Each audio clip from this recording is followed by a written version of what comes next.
एक तरफ गर्मी दस्तक दे रही है, दूसरी ओर राजनीतिक पारा मधुबनी में चढ़ चुका है, क्योंकि मधुबनी लोकसभा क्षेत्र में दो प्रत्याशी चुनावी मैदान में कूदे हैं। दोनों ही दरभंगा के हैं, यानी कि आरजेडी को भी विश्वास नहीं है कि मधुबनी में कोई नेता लोकसभा का चुनाव जीत सकता है। वहीं भाजपा पहले से ही तय कर चुकी है कि हुकुमदेव जी के बाद उनके बेटे को ही टिकट मिलेगा।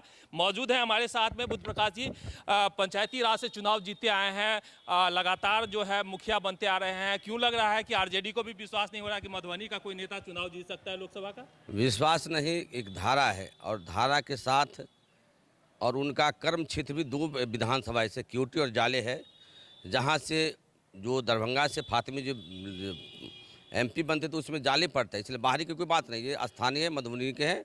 और इसी लगता है कि और आंधी चल चुकी इंडिया गठबंधन के पक्ष में। अच्छा, शकील अहमद जो कांग्रेस से आते थे, भोगेंद्र झा, ये सब बाहरी थे। भोगेंद्र जी एक संत थे और शकील बाहरी नहीं थे। एक कम्बिनेशन बना और एक गठबंधन बना। गठबंधन में सबसे सशक्त उम्मीदवार को मिलवाए और ये यार यहाँ से उम्मीदवार बने। लग रहा है कि मतलब दरभंगा वाले को टक्कर दरभंगा वाले ही आकर देंगे, अशोक यादव को वही हरा सकते हैं। अशोक यादव पूरी तरह हार चुके हैं और फातिमी जी कई लाखों वोट से आगे चल रहे हैं। अच्छा, ये झंझारपुर में अभी तक काहे पेच फंसा हुआ है? आरपी मंडल बड़ा कमजोर कैंडिडेट मान के चल रहा था सभी कि जदयू में यदि आरपी मंडल को टिकट मिला तो जाएंगे, तब फिर काहे के लड़खड़ा गए? इंडिया गठबंधन सबका विकास सबका ख्याल रखती है और इंडिया गठबंधन ने सभी A to Z की पार्टी है। A to Z की पार्टी के सवाल पे आज पूरे बिहार में जहां भाजपा सिर्फ सवर्णों को वोट से खरीदते, वहीं यहाँ वैश्य के सवालों को लेकर के, पिछड़ों को लेकर के, अति पिछड़ों को लेकर, महादलितों को लेकर के सारे जगह इंडिया गठबंधन टिकट दी है। और यहाँ इंडिया गठबंधन में टिकट फाइनल हो गया और पार्टी का निर्णय, उस चीज़ का जो निर्णय होगा वहाँ लोग जीतेंगे। अभी तक घोषणा काहे नहीं कर रहे हैं?